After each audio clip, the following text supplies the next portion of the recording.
Martínez Montañés yo creo que es el escultor que consagra la imaginería como arte de la estatuaria y la iguala a lo que era la estatuaria clásica, la típica escultura, el mármol que todos reconocemos.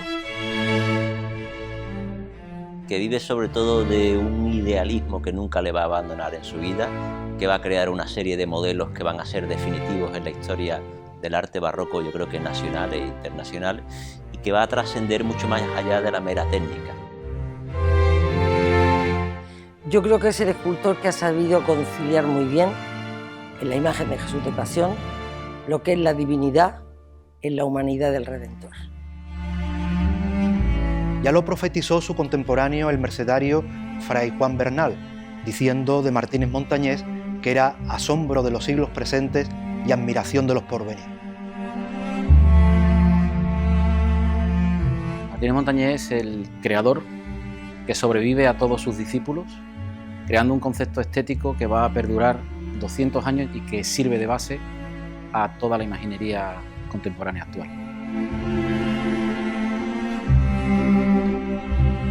Yo creo que Martínez Montañés es el elegido. Creo que el propio Señor de Pasión eligió a Martínez Montañés para que le tallara.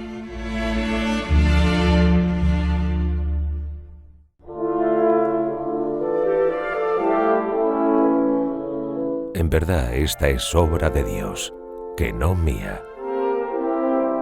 Dicen que yo lo decía cuando las andas se detenían ante mí, cuando contemplaba esa efigie que en realidad no salió de mi taller, porque ya existía antes del instante de la creación. Ni siquiera salió de ese tronco divino, donde vivía en el silencio sin forma de la madera. Yo me limité a acubiar el vacío, a darle forma al todo, mientras arañaba la nada que me consumía por dentro. No soy un santo, no soy un artista, no soy el dios de la madera, como me llamaban cuando estaba en el esplendor de mi carrera. Solo soy un hombre, un ser que ha amado y que ha matado. Un imaginero que tuvo la dicha de que Dios se fijara en él para hacerse a sí mismo a su imagen y semejanza. Él modeló su propia figura. Para ello, echó mano de mis manos. Me buscó sin que yo lo supiera. Por eso dicen que yo decía, cuando lo veía caminar sobre el mar de la tarde, aquellas palabras que han quedado grabadas en el mármol de la memoria. En verdad, esta es obra de Dios, que no mía.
Yo, Juan Martínez González, nací en Alcalá la Real allá por el año 1568.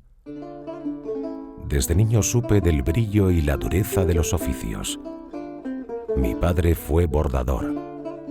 Le llamaban Montañés, apodo que yo adopté y que al final terminó unido al apellido que él me dio. Pronto comencé a sacarle a la materia ese don divino que lleva dentro.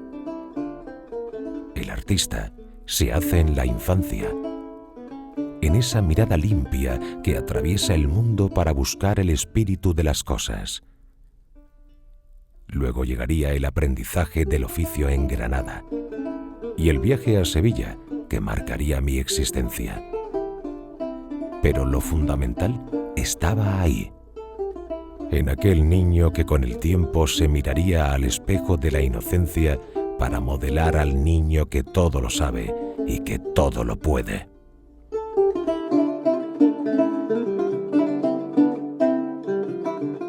Montañés vive el último final de uno de los grandes Austrias, de Felipe II, y luego va a vivir la época de Felipe III y de Felipe IV, es decir, vive el máximo punto de la grandeza española, pero al mismo tiempo vive el inicio de la decadencia.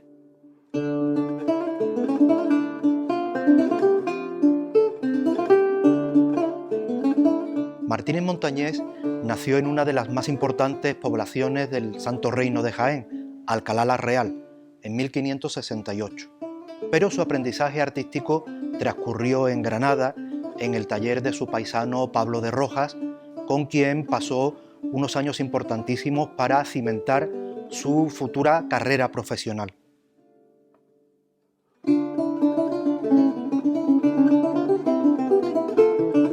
Era una Sevilla muy religiosa, donde había numerosos conventos, donde había numerosas iglesias, donde podía haber pues como 3, 4, 5.000 personas que eran clérigos o que estaban dedicados de forma oficial a la religión, pero que al mismo tiempo podía haber 2, 3.000, 4.000 prostitutas. Eso nos da una idea de cómo era la Sevilla de la época. Él llegará a Sevilla en un momento todavía no determinado de la década de 1580 y sabemos con toda seguridad que contrajo matrimonio en 1587 y al año siguiente superó el preceptivo examen gremial que lo facultaba para ejercer su carrera como arquitecto de retablos y escultor. Él realmente, cuando llega a Sevilla y completa su formación aquí con los manieristas, con Ocampo, la influencia de Ocampo, de Núñez Delgado, de José de Arce, técnicamente no creo yo que hubiera unas grandes innovaciones.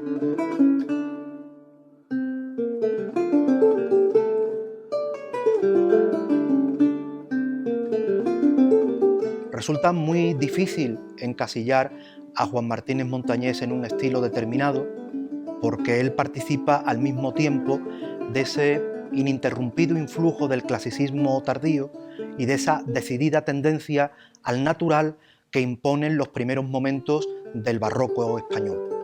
Domina el corte de la madera y acaricia de la madera como nadie. Y de hecho sus esculturas tienen unos procedimientos técnicos que le dan de alguna manera la confianza de, por ejemplo, en el mismo Cristo de Pasión, hacer lo que se apoye solamente en un punto en uno de los pies.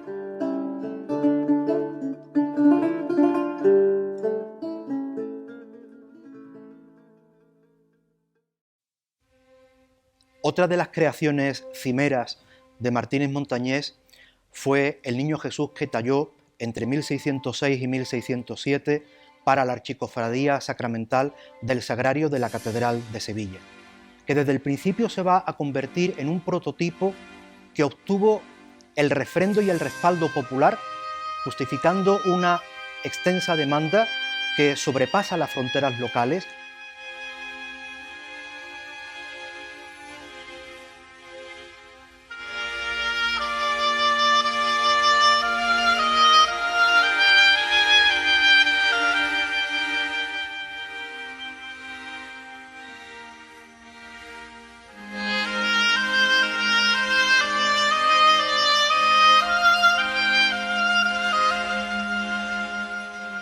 Yo creo que además es el paso con el cual consagra también la iconografía que ya en el Renacimiento empezó a cultivarse de la imagen del Niño Jesús y crea el modelo montañesino que tan repetido y tan conocido es por todos.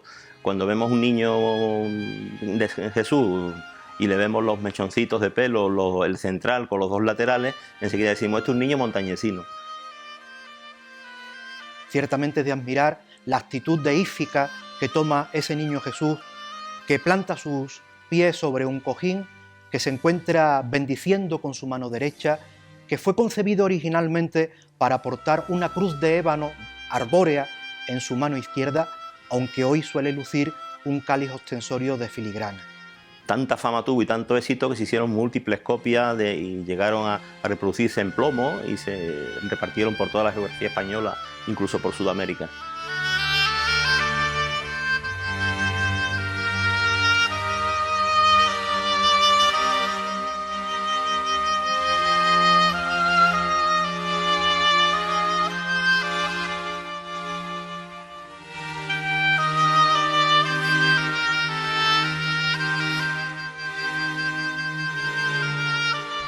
pronto me di cuenta del dolor que anidaba en aquella frente infantil. Aquel niño Jesús sabía, en su infinita inteligencia, que su cuerpo estaba hecho para el martirio y el dolor. Sin embargo, esos no eran los atributos de la pasión que más me inspiraban. Cuando el arcediano don Mateo Vázquez de Leca me encargó un crucificado, me lo dejó dicho por escrito, de una forma tan clara que cualquiera podría entenderlo. No sería una imagen destinada a provocar el pavor de quien se aproxima con miedo a su figura. Todo lo contrario, un Cristo vivo, con los ojos entreabiertos, dispuesto al diálogo con quien se acerca buscando el consuelo, la ternura, el amor infinito del Redentor. Así lo hice. Un Cristo limpio, apenas sin sangre, sin resaltar el dolor.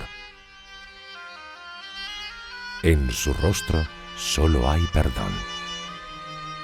El perdón que buscamos cuando nos acercamos a su hechura.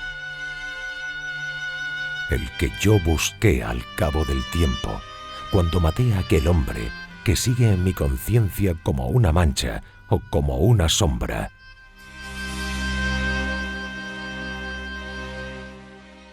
Es el Cristo del perdón.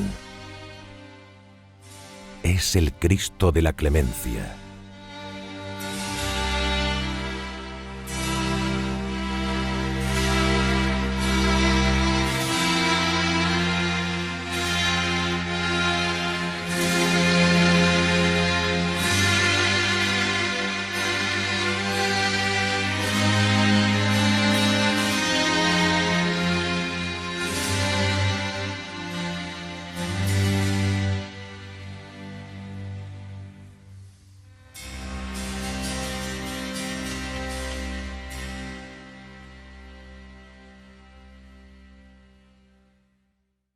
Juan Martínez Montañés abordó en varias ocasiones uno de los temas capitales de la iconografía cristiana, como es la del crucificado, en una serie de obras de la más alta cualificación estética, que pudiéramos ejemplificar en el Cristo de los Desamparados de la Iglesia Conventual Carmelita del Santo Ángel de Sevilla o en el Cristo del Auxilio de la Iglesia de la Merced de Lima. Pero sin duda, su obra maestra en este capítulo lo constituye el crucificado de la Clemencia de nuestra catedral, que fue un encargo que le realizó el arcediano de Carmona, Mateo Vázquez de Leca, y que él realizaría entre los años 1603 a 1606. Yo creo que con el Cristo de la Clemencia sienta cátedra a un nivel que es prácticamente insuperable. Es una escultura del Renacimiento, es una escultura clasicista de la figura del cuerpo humano elevada al máximo exponente que se puede elevar y dándole cuerpo y figura en una imagen de crucificado, que no era lo muy normal. Muchas veces el tratamiento naturalista de las tallas de los crucificados se alejaba del hombre Dios.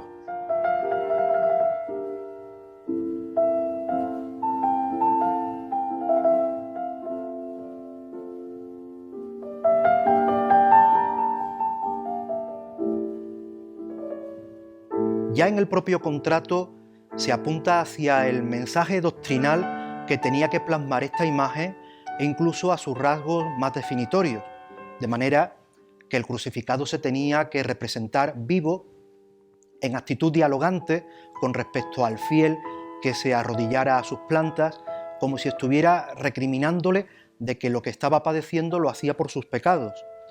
El acercamiento al cadáver quizá no era tan fácil en esa época, pero sí había grandes tratados ya en esa época que él seguramente conocía y manejaba extraordinariamente. Pero yo creo que en las obras de él, en las esculturas suyas, donde se ve el desnudo, se ve el conocimiento profundo del natural. Y eso es importante. De esa manera hace que los elementos anatómicos estén dispuestos en su sitio sin ningún tipo de exageración. Él además se basa en los textos medievales de las revelaciones celestes de Santa Brígida de Suecia al entrecruzar sus pies, lo cual no era una novedad absoluta en la historia del arte europeo, puesto que se conocía un modelo que por entonces se consideraba de Miguel Ángel, pero que hoy en realidad sabemos que pertenecía a un discípulo suyo, el arquitecto y escultor Giacomo del Duca.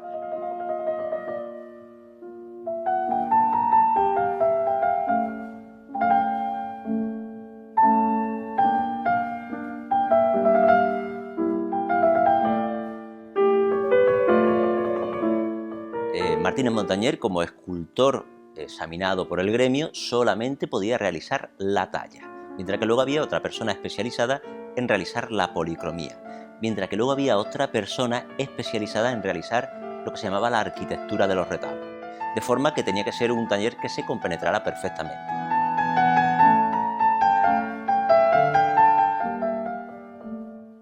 Los escultores de primera fila, sobre todo los escultores de la talla de Martínez Montañés, siempre preferían tener de puertas para adentro, por llamarlo de forma coloquial, a los grandes pintores por el momento, ¿no? En este caso, su gran policromador, Francisco Pacheco, pero no porque Pacheco fuese un pintor de primera, que no lo era. Era un pintor tardomanierista, con un concepto estético muy anticuado ya en la Sevilla de principios del 600, sino que era un gran conocedor del conocimiento técnico de la policromía. Pacheco estaba totalmente en contra de la realización de las policromías con brillo. De hecho, lo criticaba, decía que las imágenes parecían platos vidriados. Se prefería la técnica de policromía mate, que lo que hacía era dar una textura distinta a la hora de la representación del relieve o de la imagen dentro del retablo.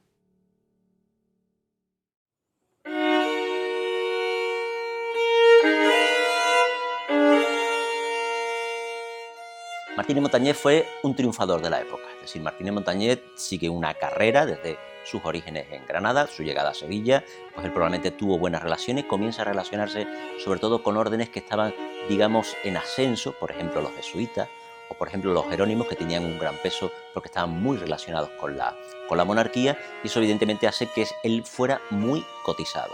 Martínez Montañés es un, digamos, gran representante del barroco. Martínez Montañés se casa en 2 ocasiones. En la primera ocasión que se casa tiene 5 hijos, en la segunda ocasión que se casa tiene 7 hijos con su segunda esposa. Eso nos da una idea de lo que era su personalidad. Muy relacionado con los artistas de su época, muy relacionado con los círculos intelectuales de la época, es decir, él ronda los círculos intelectuales de Pacheco.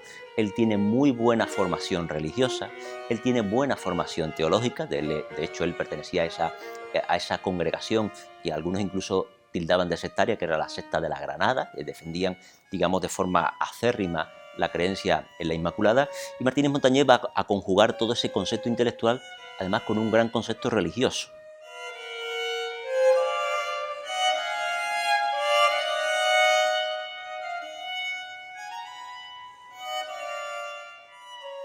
A veces pienso que soy demasiado simple cuando razono. Prefiero expresarme en la madera, en el trazo, en la textura, en las formas de esos santos que se elevaron sobre el perfil de lo cotidiano. Son el eslabón de la cadena que lleva al hombre hasta el mismo Dios hecho hombre. Santos triunfales o penitentes, santos de libro o de piedra, santos que oran y laboran. En sus cuerpos está reflejada la belleza del Creador, y en sus almas se contiene esa divinidad que el Padre derrama sobre sus hijos más amados. Yo no fui uno de ellos. Creo que ya lo he dicho antes. Sufrí la pena de prisión por haber matado a un hombre, que es lo peor que se puede hacer en esta vida. Mi destino no era, pues, la santidad. Mi destino era otro: dibujarlos, modelarlos, tallarlos. Y ahí están. Resisten el paso de los siglos porque su reino tampoco era de este mundo.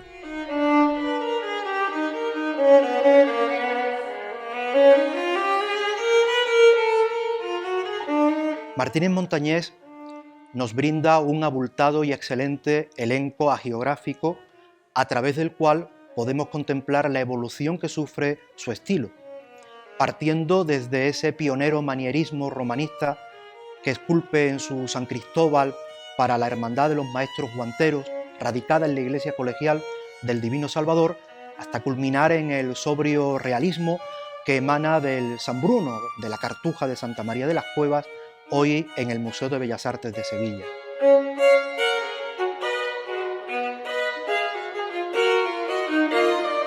Montañés en ese momento trae a Sevilla el cincel de Miguel Ángel Buonarroti.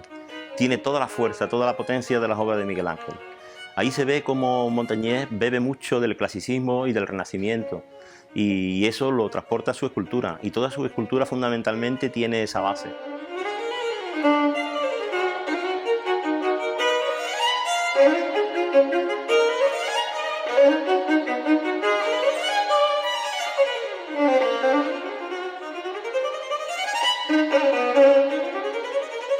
Como esa garra expresiva que sabe plasmar el rostro de la Santa Apolonia de la Catedral de Lima, o esa ascética espiritualidad y ese soberbio tratamiento anatómico que presentan sus santos penitentes, como el Santo Domingo de Guzmán del convento de Portaceli, hoy también en el Museo de Bellas Artes, o el San Jerónimo del monasterio de San Isidoro del Campo en Santiponce. Y qué decir de la manera de plasmar de una manera convincente y absolutamente naturalista las conocidas facciones de esos nuevos santos de la Compañía de Jesús, como son San Ignacio de Loyola o San Francisco de Borja, que él esculpiera para la antigua casa profesa de la Compañía de Sevilla, hoy Iglesia de la Anunciación. Él está dentro de la escuela granadina, que es su formación, y dentro de lo que era el Renacimiento italiano y el manierismo. Después ya en Sevilla recibe ciertas influencias y llega a crear una manera de hacer que yo creo que además es del mayor nivel que se puede conseguir en imaginería, ¿no?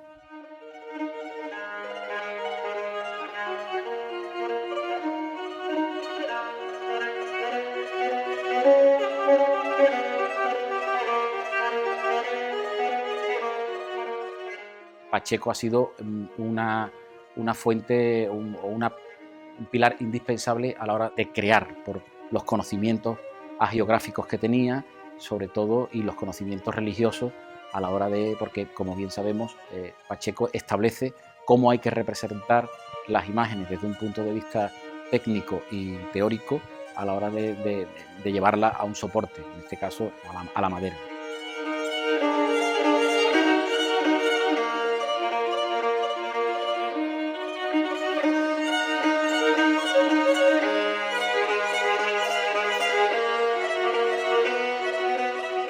Teniendo en cuenta que Pacheco pues, estaba perfectamente relacionado, era veedor del Santo Oficio en materia de obras de arte, y eso a Montañés también le beneficiaba. Entonces no solamente toda la aportación teórica que como tratadista y como teórico del mundo del arte podía beber de la fuente directa, en este caso de Pacheco, sino que esa interrelación que existía en esa amalgama intelectual de la ciudad, donde entre todos digamos que se relacionaban y compartían no solamente proyectos, intereses, sino también pensamientos.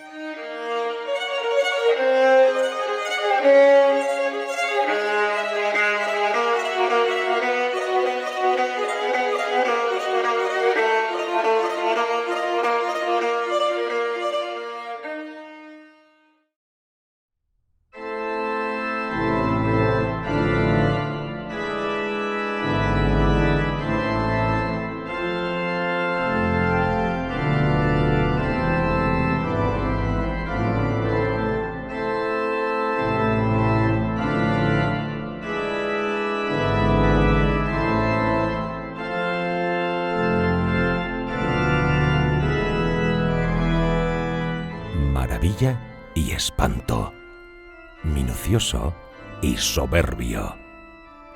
Así es la obra cumbre de mi oficio, el retablo.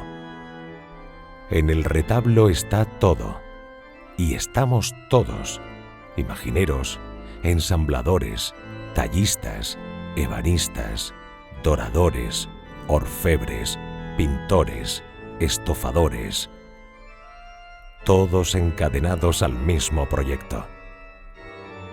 Gracias al retablo pude plasmar los tiempos paralelos que dejan de fluir y se quedan coagulados.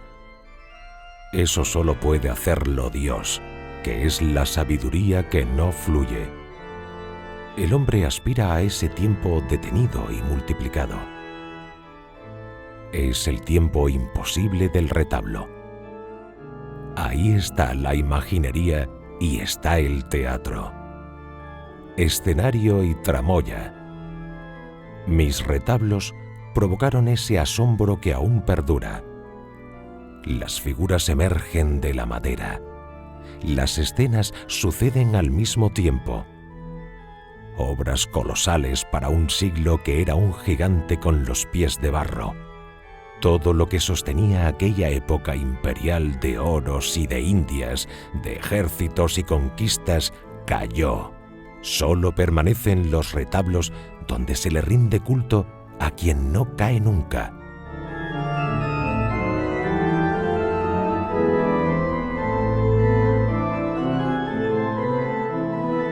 El taller de Martínez Montañés funciona de una forma conjunta, es decir, es muy difícil saber dónde está en muchas ocasiones la mano de Montañés o la mano de sus colaboradores. Por ejemplo, en el taller de Montañés nos vamos a encontrar gente de una enorme valía artística, Juan de Mesa, Juan de Oviedo, Alonso Cano, Villegas, es decir, una serie de autores de primerísima calidad que en ocasiones se especificaba en los contratos dónde debía intervenir cada uno. El ejemplo es muy claro, es por ejemplo el retablo del monasterio de San Isidro del Campo. Allí se especificaba que las piezas que estaban más cercanas al espectador, las que estaban en la parte baja de los retablos, tenían que estar labradas por la mano del maestro, mientras que en los pisos superiores, en el cuerpo del ático o en la figura de los laterales podían intervenir las manos de otros colaboradores. Para eso, ¿qué se hacía? Pues se estipulaba claramente en los retablos que tenía que haber una parte donde se controlara personalmente al maestro. Eso se hacía obligándole, pues, por ejemplo, a que durmiera en las estancias del monasterio. Allí dormía Montañés, allí dormían sus colaboradores, de forma que se sabía exactamente que era el maestro el que estaba tallando las imágenes. Bueno, pues realmente en el retablo es donde se ve exactamente el gran obrador que tenía que tener Martínez Montañés, porque eso no puede ser obra de una sola persona, eso es obra de él, que como creador y como retablista hace la estructura de la traza del retablo y después crea los modelos y después tiene un taller, un fuerte taller detrás, un obrador, que son los que llevan a cabo la mayoría de las piezas y hacen posible que sea capaz de hacer tanta cantidad de obras para lo que es la decoración de las vigas de imaginería. Las ordenanzas gremiales de aquella época establecían muy claramente cuáles eran las competencias de unos y de otros y no podía haber ningún tipo de injerencia. Si un escultor quería policromar su imagen, debería de examinarse como maestro pintor, como bien lo hizo Alonso Cano, que era maestro arquitecto, pintor y escultor. Alonso Cano se policromaba sus propias imágenes. Montañés estaba examinado del noble arte de la escultura. Entonces, claro, los pintores, en su gremio, pues evidentemente eran ordenanzas muy férreas que llevaban incluso hasta el enfrentamiento. Entonces, las injerencias por parte de un escultor a una obra tan importante como, por ejemplo, el retablo de Santa Clara, es normal que fuese a pleito, sobre todo porque era un trabajo que perdía Pacheco al ser fiel colaborador de la obra montañesina.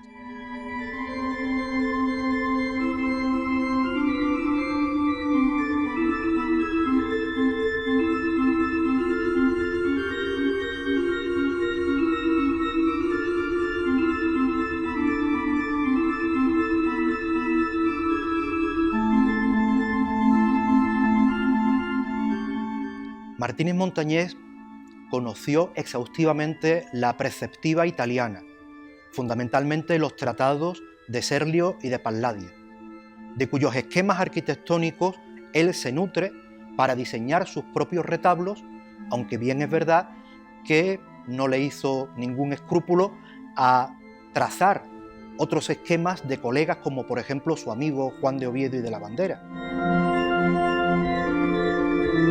¿Qué es lo que hace Martínez Montañés cuando hace imágenes? Lo que hace es catequizar. ¿Cómo se hace? Pues antropomorfizando a Dios, haciéndolo más humano, porque va dirigido a un pueblo en el que el sentir va muy por delante del concepto. Lo que no se siente no merece la pena, suena falso. Este patetismo andaluz que es padecer, lo que no se padece no interesa.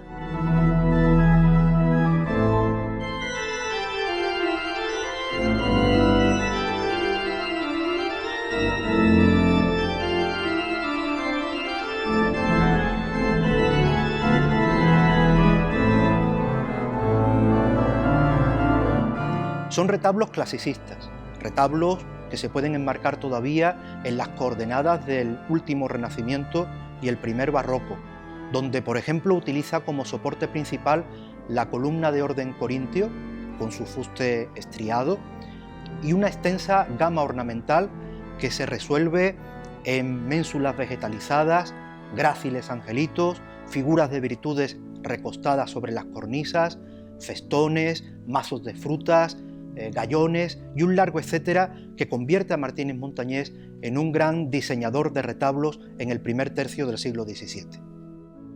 En los rostros de Montañés no hay rostros alargados, ni hay rostros excesivamente redondeados. Todos están perfectamente equilibrados y se puede decir que todos los podríamos casi superponer unos con otros. Y da igual que sean de varón, o que sean de joven, o que sean de persona adulta. Las personas adultas solamente se diferencian por el estudio de los tegumentos de la piel, de las arrugas y las barbas o los cabellos y las queguejas. Pero lo que es la posición de los rasgos fundamentales están en todas las cabezas de Montañés en los mismos lugares. Es decir, mantienen la misma geometría. Eso no se debe a la consulta del natural, eso se debe a la creación de un modelo de estereotipo que él, pues me imagino que a través de sus reflexiones filosóficas o de lo que quiera que sea, busca que en el equilibrio de los rasgos de alguna manera esté el equilibrio del alma. Hay que tener en cuenta que la mayor parte de las creaciones escultóricas de Martínez Montañés fueron concebidas para estar encuadradas en los marcos arquitectónicos de los retablos, que es donde verdaderamente alcanzan su grandeza y su significación iconográfica. Y quizás el ejemplo máximo de todo ello sean los relieves y las esculturas exentas que esculpiera para el retablo mayor del monasterio de San Isidoro del Campo entre los años 1609 y 1613, donde nos ofrece un repertorio de tipos físicos, de prototipos humanos, de actitudes gestuales que verdaderamente constituyen algo granado, algo grandilocuente y efectista dentro de lo que sería la escultura española de la primera mitad del 600.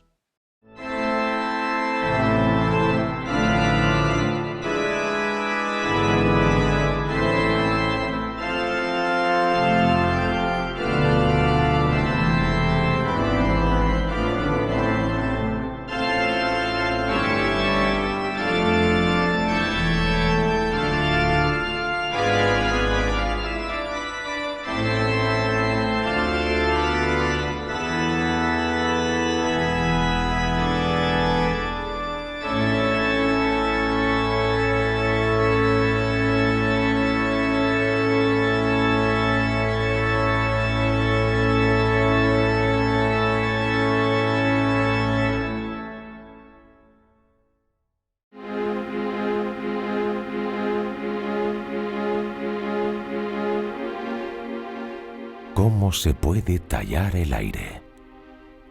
¿Cómo se puede convertir la gracia en madera? Ese fue mi reto: desanudar la materia, liberarla del peso, de la gravedad. Lo de menos eran las volutas o el levísimo contraposto. Había que ir más allá. Había que subir hasta esas nubes donde la gracia es inaprensible. Gracia pura, gracia inmaculada. El secreto me fue revelado. Una voz me lo susurró una noche, mientras rebuscaba en los desvanes del sueño la fórmula que me permitiera resolver el entuerto en que yo solo me había metido. La clave estaba en una palabra: belleza.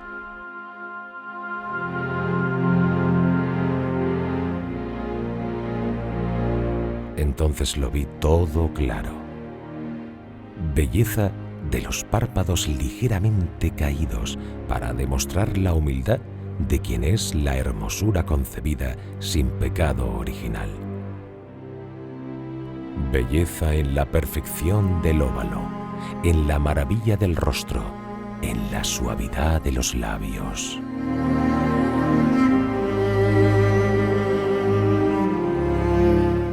belleza que trasciende lo corporal.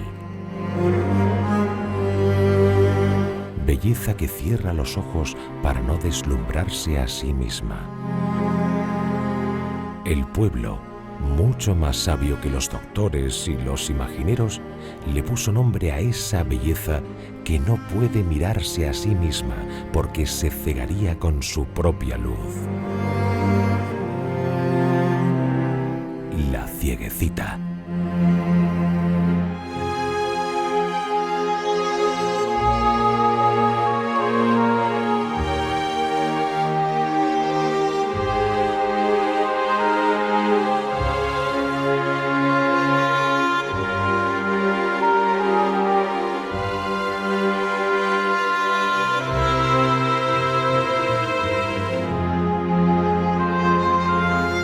Sí, Montañés yo creo que da un paso definitivo en la creación de la temática de la Inmaculada y sobre todo con la Inmaculada que conocemos como la Cieguecita, donde da un paso más allá de su maestro y más allá incluso de Alonso Cano, y llega a crear una imagen que no solamente es la belleza formal que tiene, que es indudable, ¿no? Esa belleza formal, ese equilibrio, pero es que no solamente es superficie, hay un alma debajo de ese rostro.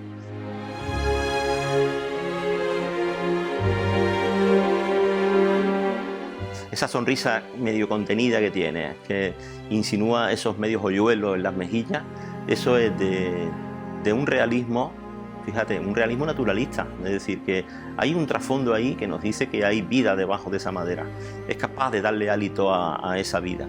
Y una introspección tremenda, es decir, es algo que está mirando hacia su propio interior, ¿no? Y lógicamente nos transmite eso, nos marca una distancia y al mismo tiempo una cercanía. La carnadura, que prácticamente son las manos y la cara, es lo menos importante en esa talla.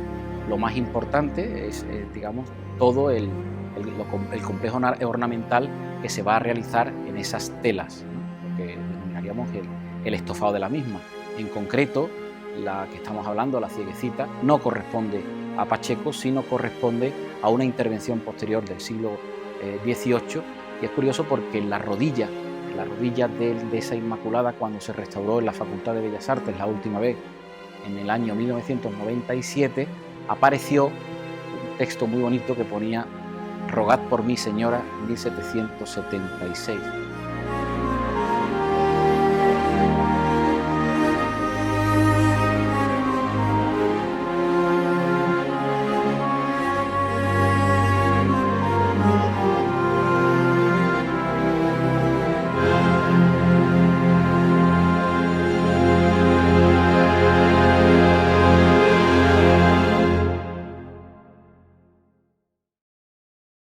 Martínez Montañés muere muy mayor para la época, muere en la epidemia de peste de 1649, fue probablemente la gran catástrofe que le dio la vuelta de tuerca a lo que había sido una ciudad esplendorosa y se convierte en una ciudad decadente.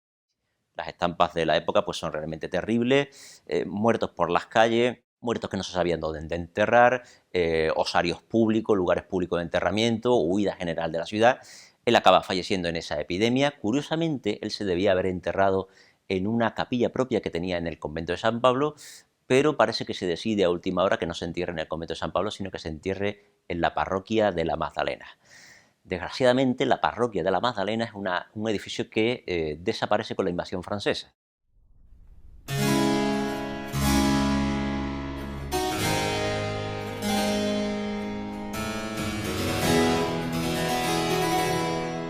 ¿Y vosotros? ¿Quién diréis que he sido yo? ¿Cómo me tratará ese juez sin toga, ese inquisidor de fuego eterno que es el tiempo? ¿Resistirá mi obra el paso de los siglos? ¿Sabrán aquellos que nacieron en los siglos futuros quién fue Juan Martínez el Montañés? Creo firmemente en la providencia. Y sé que las obras donde se palpa la unción sagrada sobrevivirán. Otra cuestión es la autoría. Nada sabemos de los que hicieron obras que nos maravillan en nuestro siglo, pero ahí están. ¿Me adjudicarán las obras de mis discípulos? ¿De los artistas que pasaron por mi taller para aprender los rudimentos del oficio? Todo puede ser. Si tuviera que quedarme con una imagen mía, no tengo duda. El retrato que me pintó Diego Rodríguez de Silva y Velázquez en Madrid, cuando fui a modelar el busto de Su Majestad el Rey Felipe IV. Ese soy yo. El yerno de Pacheco me conocía desde que él era un niño. Un niño que le había robado el fuego del arte a los dioses. Un niño tocado por la gracia de Dios. Ya no soy aquel niño que se extasiaba ante las formas de los árboles en Alcalá la Real. Ahora soy más despojo que hombre. La muerte ha cercado la ciudad. No hay día sin cadáveres tirados por las calles. Mi final se acerca. Solo quiero morir en paz con Dios y con los hombres. El tiempo, ese inquisidor fatal, se encargará de juzgar mi obra. Loado sea Dios.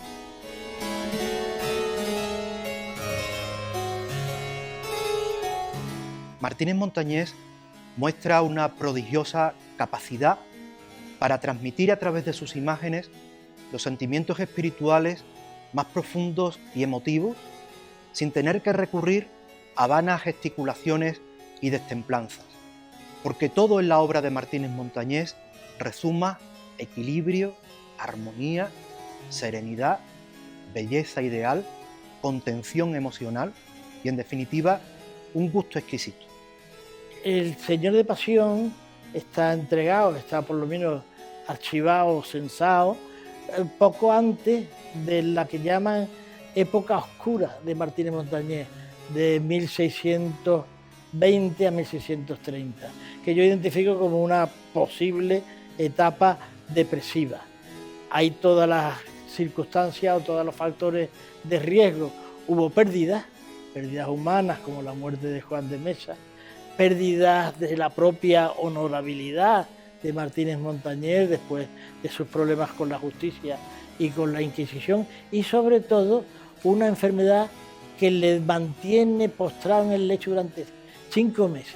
Y todos sabemos que la inmovilidad, la falta de ejercicio, de actividad, de motilidad, y más en una persona tan vital y enérgica como Martínez Montañés, es uno de los factores que más predisponen y cronifican a una depresión. Me pregunto, ¿era bipolar Martínez Montañés, como parece sugerir Hernández Díaz? No parece descabellado. Renacentista ante todo, en su obra no hay barroquismo, para nada. Sin embargo, yo creo que de todos sus discípulos, el que pudo, de alguna manera, o cogió gran parte de lo que él había hecho y al mismo tiempo le dio esos toques de barroco, fue Juan de Mesa. Yo creo que Juan de Mesa tuvo que ser de alguna manera su discípulo predilecto. No sabemos por qué decimos esto, porque no tenemos prácticamente casi ni datos de, bueno, qué relación tuvieron entre uno y otro, a no ser que sean novelas. Pero lo que sí está claro que vemos en Mesa un paralelismo tremendo con las obras montañesinas. Y hay que ir ya a un Juan de Mesa más maduro para darnos cuenta que es muy diferente su manera de hacer. Es muy curioso ver cómo Martínez Montañés queda incluso por encima de algunos de sus discípulos. Y eso yo creo que tiene mucho que ver sobre todo con supervivencia en el tiempo, es decir, Martínez Montañés muere anciano. Nos referimos fundamentalmente a cómo pervive su imagen por encima de Juan de Mesa, uno de los grandes autores de la primera mitad del siglo XVII, que desgraciadamente muere muy pronto, pero que realiza algunas de las grandes obras de la ciudad: El Gran Poder, El Cristo de la Buena Muerte de la Hermandad de los Estudiantes, El Cristo de la Conversión del Buen Ladrón de la Hermandad de Montserrat, algunas de las grandes obras de Sevilla que la historiografía silencia durante todo el siglo XVII. Durante el siglo XVIII se comienzan a adjudicar al maestro, y el maestro era Martínez Montañés, de forma que siglo XVIII, siglo XIX y las primeras décadas del siglo XX todo era adjudicado a Martínez Montañés. ¿Por qué? Pues igual que Murillo era el sinónimo de calidad pictórico, Martínez Montañés era el sinónimo de la calidad artística para una imagen del barroco. Pero a través de Mesa yo creo que se transmite el espíritu de Montañés, y claro, todos hemos seguido a Mesa, porque en la escuela sevillana ¿Quién no ha seguido a Mesa? ¿Quién no ha seguido a Montañés? Ambos completaron el elenco escultórico, ambos pusieron el alfa y la omega, ambos pusieron el principio y el fin de una imaginería de nivel que nos ha hecho significar algo en lo que es todo el contexto de la escultura religiosa, no solamente en España, sino yo creo que en Europa y en todas partes. Una imagen universal como el Gran Poder, una imagen universal como el Cristo de Pasión, difícilmente se da en otros lugares que no sean Sevilla.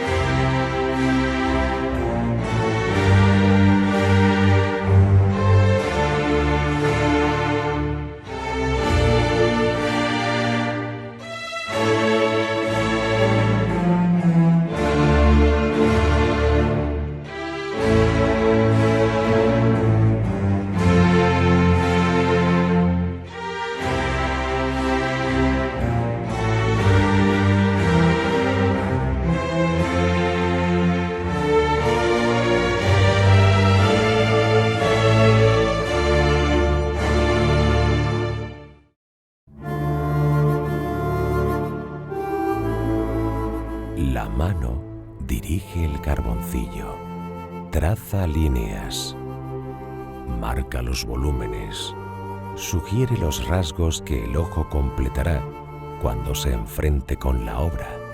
La mano va y viene, dibuja, perfila los contornos. El carboncillo obedece y va dejando el rastro sobre el papel. Pero entonces surge la pregunta: cuando esbozamos a Dios, ¿qué mano dirige a la mano que lo dibuja? ¿Acaso somos el carboncillo que utiliza el Creador para crearse y recrearse a su imagen y semejanza?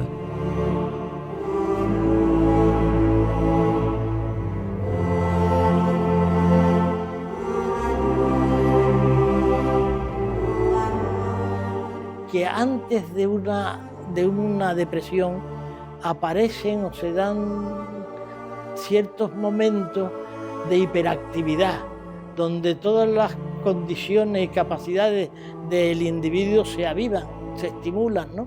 Que se acompañan de un aumento del entusiasmo, aumento que algunas veces casi euforia, y que si se rompe el contacto con la realidad, terminan en manía. Bueno, pues, ¿por qué no pensar que esa talla tan maravillosa del Señor de Pasión no pudo haberse hecho en ese momento hiperestimulante de un estado como el que yo describo?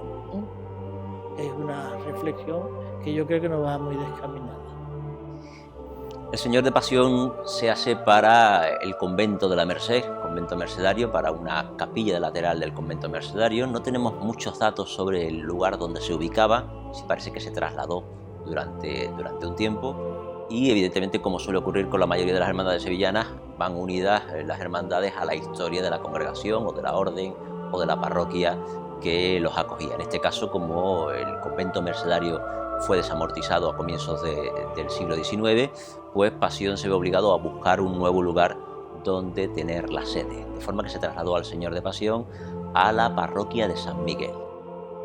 Otra desgracia, la parroquia de San Miguel, cuando llega el año 1868, la Junta Revolucionaria de la ciudad decide que es una de esas parroquias que se debe derribar, y prácticamente en cuestión de días se derriba, perdiéndose un patrimonio espectacular. En la parroquia de San Miguel convivía la Hermandad del Amor, convivía la Hermandad de la Soledad, que luego se trasladará a San Lorenzo, y convivía la Hermandad de Pasión, de forma que tuvo la enorme suerte de, perdiendo mucho de su patrimonio, perdiendo mucho de su lugar devocional, trasladarse al Salvador, y en El Salvador va a ser donde viva su gran época dorada, porque se va a fusionar con la sacramental y porque va a tener, digamos, el gran lugar donde definitivamente el fiel del siglo XXI entiende que es el sitio del Señor de Pasión.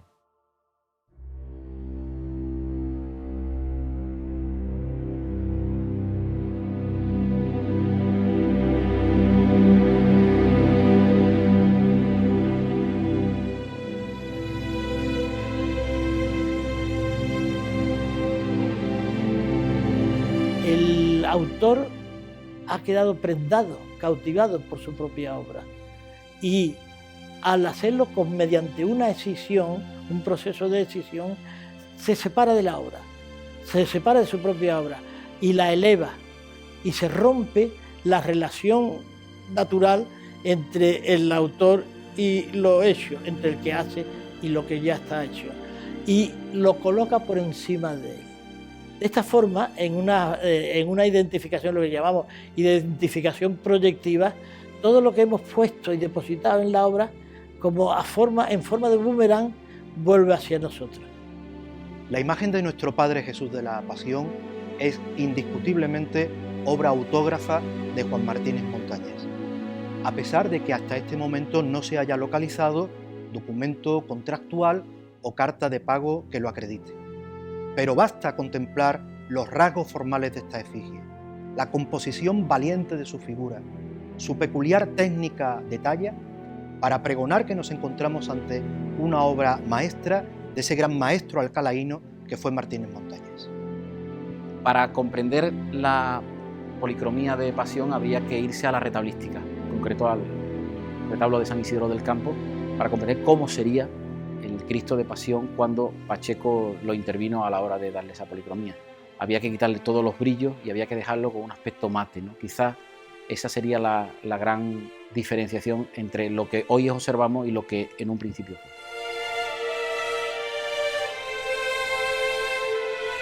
Y yo veo en la proporción, en la medida de Pasión, el resultado de lo que es la definición de proporción. El Cristo de Pasión es la traza de la razón que evita el capricho y provoca la armonía. Y eso está ahí, lo transmite, y se transmite al futuro.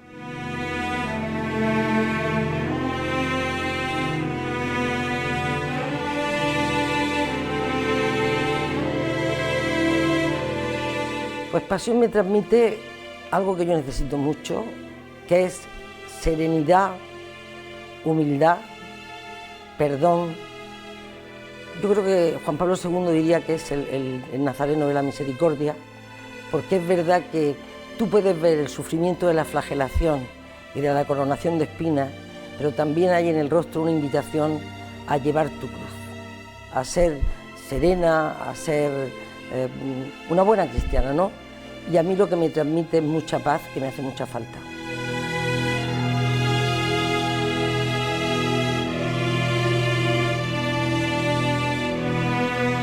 Es verdad que cada siglo, cada época, la espiritualidad se vive de una manera diferente, porque la espiritualidad, al fin y al cabo, responde a las necesidades del hombre de cada época, una cultura determinada, una economía determinada. ¿Qué sucede? Que hay cosas que no son de un tiempo, son universales. Y la imagen de Pasión yo creo que es universal, que trasciende el propio tiempo y la propia cultura del momento.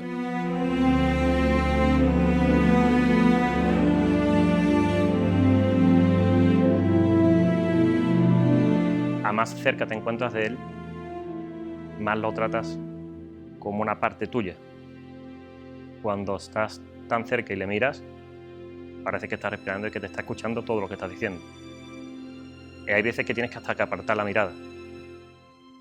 Es una sensación difícil de explicar, pero es una atracción tan fuerte que te llega a sobrecoger.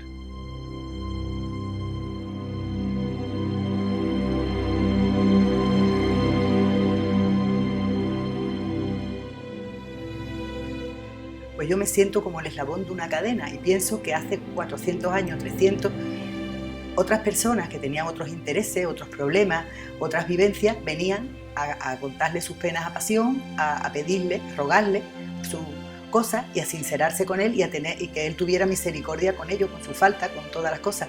Y yo en ese sentido me siento un eslabón de esa cadena. Yo me emociono cuando me veo en El Salvador, yo digo aquí, o en la iglesia de San Miguel, o en el convento de la Merced. Yo me emociono y digo, vendrán detrás mía, yo soy solo un eslabón de esta cadena que nos mueve al Señor.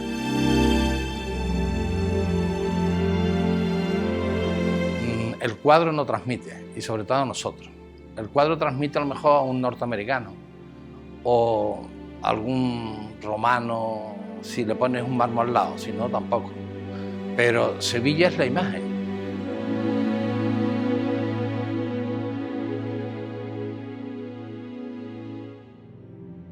Pasión, pues mucha tranquilidad. Verlo es ver a mi madre hablándome de él cuando era pequeño, es ver al primer médico de mi mujer, de mis hijas. Verlo a él es una presencia completamente para mí cotidiana, es algo que necesito personalmente.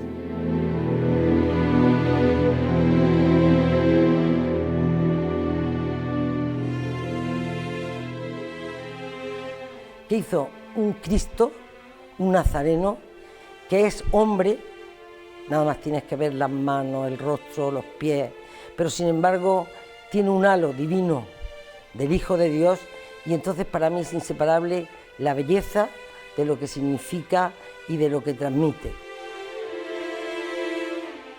Gracias a la generosidad de Juan Martínez Montañés, los sevillanos podemos completar la oración Padre Nuestro, que no solamente estás en el cielo.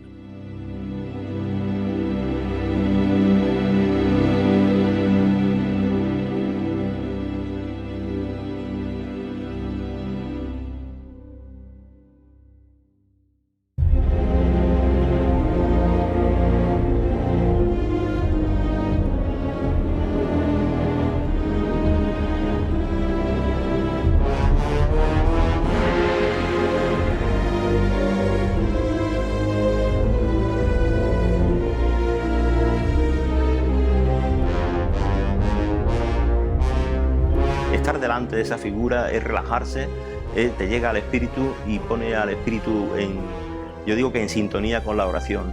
Pasión es la pasión, porque todo lo que no sea decir al hombre que va a padecer y que va a morir es una educación errónea.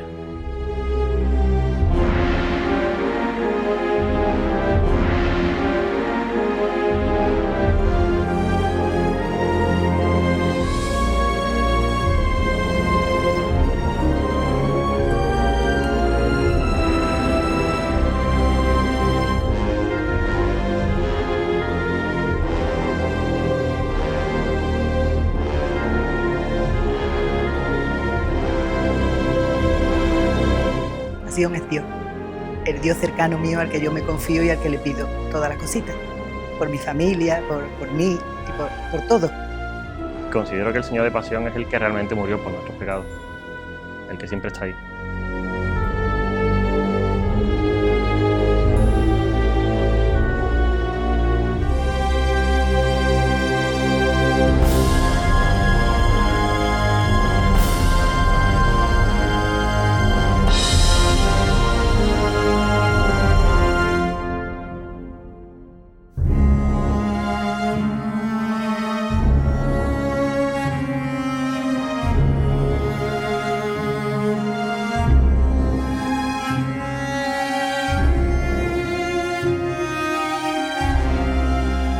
Pasión es el Hijo de Dios, el Redentor del mundo, ahora y siempre. Para mí Pasión es el rostro más hermoso de Dios.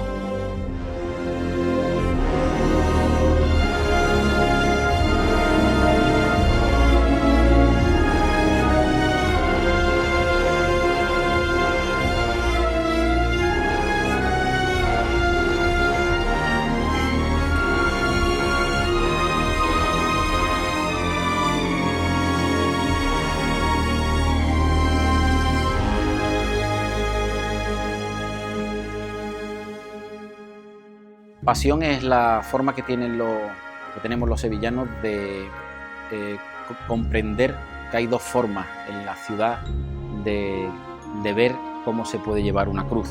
La misma impresión que tenía Martínez Montañés viéndolo salir, pues la que tienen muchas personas también viéndolo salir del Salvador. Es lo mismo.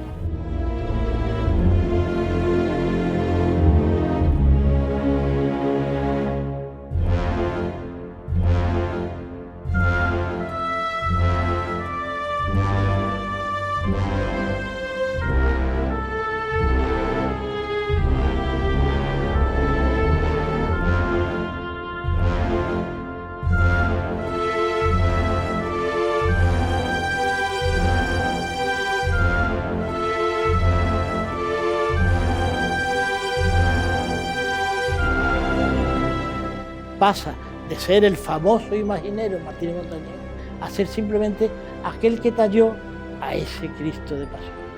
Una obra que por sí misma bastaría para inmortalizar a su creador, Martínez Montañés.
Ahora lo comprendo todo.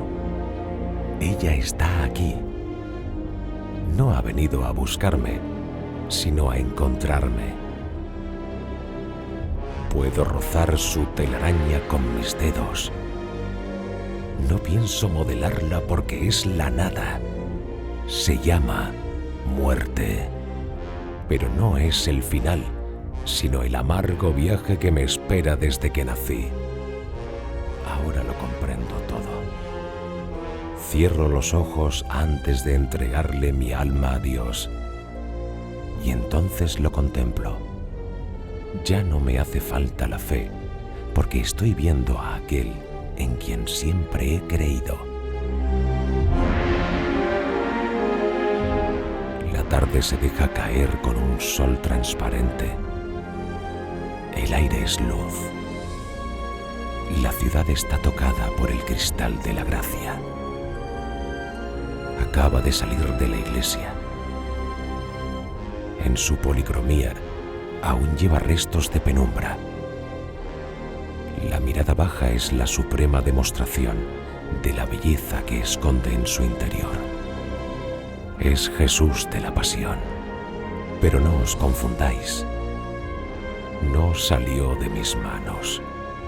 Mis labios aún tienen fuerza para proclamarlo. En verdad, esta es obra de Dios, que no mía.